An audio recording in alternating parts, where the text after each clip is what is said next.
আজকে বানিয়েছিলাম নতুন গুড়ের পায়েস।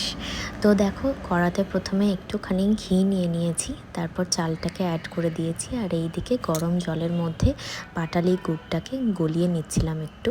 আরেক দিকে দুধটাকে আমি জাল দিচ্ছিলাম ভালো মতন। তো তারপর চালটা ভাজা হয়ে গেলে কড়াইতে দুধ অ্যাড করে দিয়েছি। এখানে আমি 4 প্যাকেট মতন দুধ নিয়েছি এবং দুধটা ভালো করে জাল দেওয়া হয়ে গেলে তারপর আমি চালটাকে অ্যাড করে দিয়েছি। চালটা অ্যাড করার পর কন্টিনিউয়াসলি নাড়তে হবে। ভালো করে নাড়া হয়ে গেলে দেন তারপর আমি তেজপাতা আর এলাচ অ্যাড করে দিয়েছি। চালটা ভালো করে সেদ্ধ হয়ে গেলে দেন তারপর আমি গুড়টা অ্যাড করে দেব।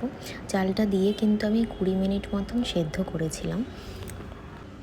তো দেখো, গুড়টা দেওয়ার পর কিন্তু ঠিক এইরকম দেখতে হয়েছে, আর ভীষণ সুন্দর একটা অ্যারোমা আসছিল। দেন আমি 5 মিনিটস মতন ফুটিয়ে নিয়ে নামিয়ে নিয়েছিলাম।